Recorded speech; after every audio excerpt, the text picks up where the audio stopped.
Is a rescue therapy right for you? Only you and your healthcare team can decide whether a rescue therapy should be a part of your seizure treatment. Remember, this is not a one-time conversation. If a rescue therapy is not right for you now, it could be right for you later. Now, if your seizures are not controlled, you and your healthcare team should take another look at your daily treatment plan. A change in medicine or new treatments may be needed. But when you're taking another look, remember to talk about rescue therapies. If you have a rescue therapy now, is it being used in the best way? Is it still the right treatment for you? If you don't have a rescue therapy, should you have one on hand? Okay, let's look at rescue therapy options. The first rescue therapy was diazepam rectal gel, also known as Diastat.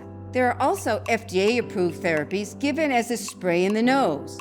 These are midazolam nasal spray, or Nasalam, and diazepam nasal spray, or Valtoco. So diazepam rectal gel and diazepam nasal spray contain the same medicine, but they're given in different ways. Other forms of rescue therapy are also being developed. Rescue therapies might lessen the risk or the chance that you'll need to go to an emergency room, be hospitalized, get injured, or have some other serious problems from your seizures. Your healthcare provider might also talk about other medicines that can be used occasionally. These medicines have not been officially approved by the FDA as a rescue therapy, but are usually put under the tongue, on the tongue, or between the cheek and the gum to dissolve. Now, rescue therapies are designed to be used by anyone who's been taught how to use them.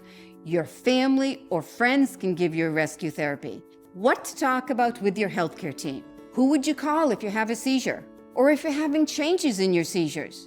Would you need help using a rescue therapy? And who could help you? Can a friend, a coworker, a roommate, or a family member help you? Rescue therapies do not need to be given by a healthcare professional.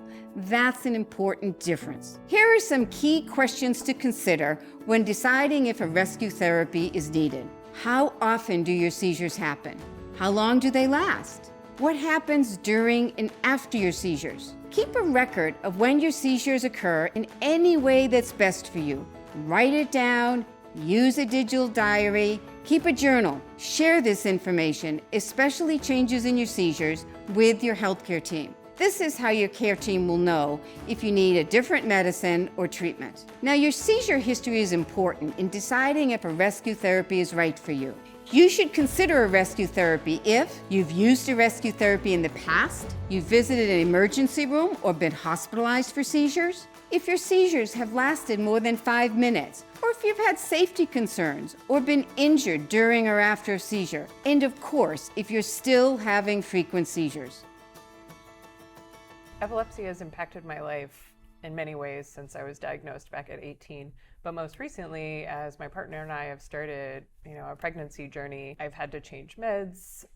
We've learned of a new trigger, my cycle, and so it's definitely impacted us as we're trying to start a family. Didn't think about that when we first were talking about, hey, let's see if we can have a kid. Epilepsy, always have to think about it and how it's going to impact different things you want to do. You just have to talk about it with your healthcare providers. Considering I started having my seizures at 23 and wasn't diagnosed till 25, in the very beginning I was in denial. I was angry, but I know that I had to stay strong, not for myself, but for my kids.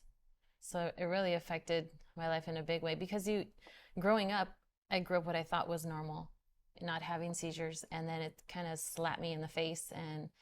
But now, after having it for so long, it's kind of like I had to embrace it so I can just realize that this is my journey. Epilepsy started when I was 20 years old, but I only had one seizure.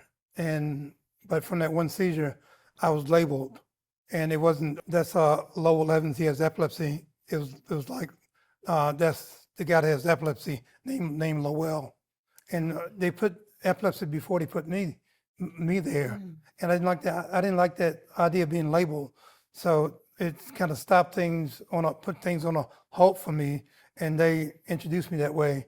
And so I just try to, just find ways to make them understand I'm still the same person and not the epilepsy guy. Don't wait to talk about rescue therapies. Talking about your seizures, your seizure action plan, and rescue therapies is a basic part of learning about your epilepsy and how to manage your seizures. Feel comfortable to start the conversation with your healthcare team at any time. If you've been recently diagnosed with epilepsy, you may have many questions. Do not hesitate to ask them and get the clear answers you need. Make sure you understand when your seizures are most likely to happen and what to tell others about your seizures. If you've had seizures for a while, you may also have questions, especially if your seizures have changed from when you were first diagnosed, or if you've had changes in your health or your daily life. Make sure your healthcare team's aware of any changes that can impact your seizures. Being an adult with epilepsy, it's important to be an advocate for yourself with your healthcare team. If you have questions, ask those questions. There's no stupid question. It's important to get those answers because that will only improve the care that you get.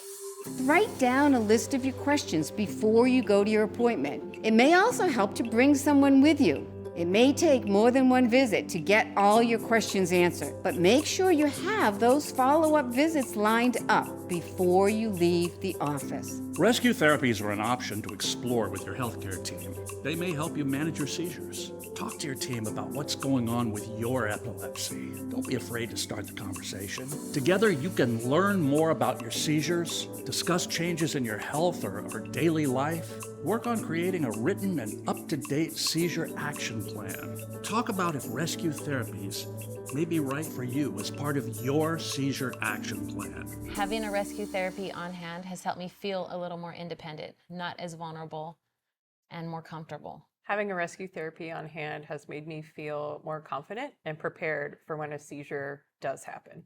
Having a rescue therapy on hand for me made me feel stronger that I could be ready just in case something happens. Don't wait. Talk to your healthcare team about new treatment options like rescue therapies. Find out how a seizure action plan and rescue therapies can help you feel better prepared, more confident to live your life to your fullest potential.